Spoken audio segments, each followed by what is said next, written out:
bahwa saya akan membedakan beberapa, klaster ya, industri, sepatu atau alas kaki di Indonesia. Jadi yang orientasi ekspor, oriented itu, adalah pabrik-pabrik yang atau industri-industri yang besar. Itu untuk ekspor. Nah ini memang pasarnya tergantung, apa namanya, permintaan, luar negeri dan juga terpengaruh oleh kondisi ekonomi global. Kemudian yang kedua, ada, industri-industri kecil menengah. Ini pangsa pasarnya adalah mayoritas untuk, pasar lokal dalam negeri kita, tapi juga tidak sedikit juga, teman-teman di IKM, industri kecil menengah ini ada yang sudah mampu melakukan, ekspor. Nah, yang IKM ini, yang untuk pasar pasar dalam negeri ini terpengaruh, sekarang ini oleh importasi, alas kaki atau sepatu, baik yang legal ataupun, ilegal. Yang pabrik-pabrik atau industri besar ini masih, sampai sekarang masih terpusat di daerah Banten, kemudian, perbatasan penyangga Jakarta ya, seperti Tangerang begitu. Walaupun sekarang sudah banyak yang beralih ke Jawa Tengah. Kalau kemudian yang di Jawa Barat itu ada di Bandung seperti PT, Pengta itu juga emiten apa namanya, produsen sepatu yang cukup besar. Nah kalau yang IKM itu, yang industri kecil menengah untuk sepatu itu kita mungkin kenal ya sentra industri sepatu di Cibaduy. Nah dari ini semua memang sampai sekarang semuanya masih masih tergerus, walaupun kemudian laporan dari BPS itu dari pemerintah menyampaikan bahwa ada pertumbuhan untuk apa namanya, produksi atau produktivitas untuk sektor alas kaki. Tapi saya cermati data BPS itu kan hanya apa namanya, mencermati yang untuk apa ya, nilai ekspor, kemudian itu secara secara nasional. Nah jadi sebetulnya sekarang yang diteriakan oleh teman-teman Apresindo itu kebanyakan, industri-industri, atau emiten sepatu yang besar itu di daerah Banten, dan penyangga Jakarta seperti misalkan Tangerang. Tapi untuk di Jawa Tengah, ini kan Jawa Tengah ini tumbuh tumbuh industri baru seperti daerah daerah Kendal, kemudian Brebes, kemudian Jepara, dan lain-lainnya kan banyak, tumbuh. Sebenarnya ada rotasi perpindahan apa namanya, industri atau emiten, produsen sepatu.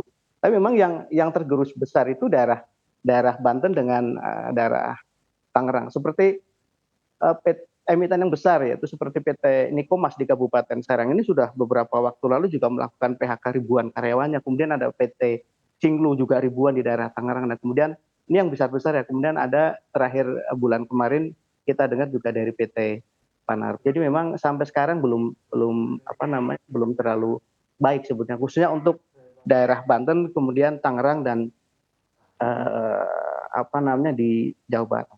Baik Pak, jadi bisa ditegaskan begitu ya, berarti kalau memang yang tergerus ini memang artinya karena terganggu oleh ekspor, tapi kalau yang untuk di dalam negeri ini tergantung karena barang-barang yang import begitu Pak? Impor. Yang masuk ke Ya dalam betul, negeri begitu ya? yang masuk ke dalam negeri, apalagi kemudian impor-impor yang ilegal, terutama impor sepatu bekas ya, yang dari Ya ilegal dong ya kami Pak? turun yang ilegal, yang Mhm. kami turun ke lapangan, kami coba cross check gitu ya. Itu, datang dari Singapura dan kami komunikasi dengan masyarakat yang membelinya itu begitu bangganya, ini lebih baik beli barang bekas, apa, impor dari Singapura, produk Singapura, mereka bilang begitu, daripada kemudian membeli produk-produk IKM kita. Nah, mereka tidak tahu bahwa sebetulnya produk yang dari Singapura itu buatan kita, buatan pabrik yang ada di Serang, ada di Tangerang, ada di yang Bandung. Yang di Bandung itu PT Vengta. Di Singapura kan nggak ada pabrik sepatu di sana. Mereka hanya ada kantor pemasaran, ada kantor pusatnya. Ini memang kadang-kadang apa ya, sebuah sebuah sebuah ironi masyarakat kita Baik. belum terpahamkan betul soal bagaimana rantai pasok ini. Sebenarnya barang itu diproduksi di mana. Baik Pak Ristadi, kalau misalkan menyambung tadi apa yang Anda katakan begitu ya, secara keseluruhan begitu ya, umumnya keterpurukan di industri ini memang, dari, tahun lalu merembet hingga sekarang atau memang bisa dikatakan saat ini semakin parah begitu?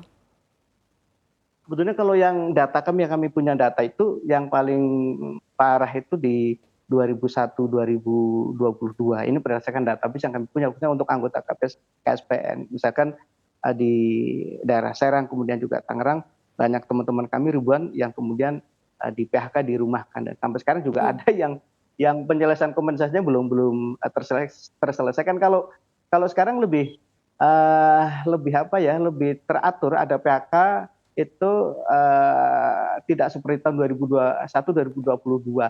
Kalau yang sekarang ini seperti Pak Naruf itu menginformasikan lebih dulu.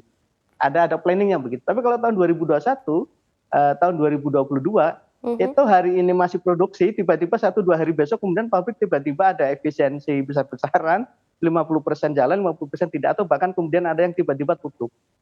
Kejadian tahun 2000, awal 2001 kemudian sampai pertengahan 2022. Kalau sekarang ada program PHK itu lebih lebih apa ya, lebih termanage, lebih teratur daripada sebelumnya. Dan jumlahnya lebih lebih lebih turun. Kami kan baru mendata saja yang tahun 2023 ini baru kurang lebih sekitar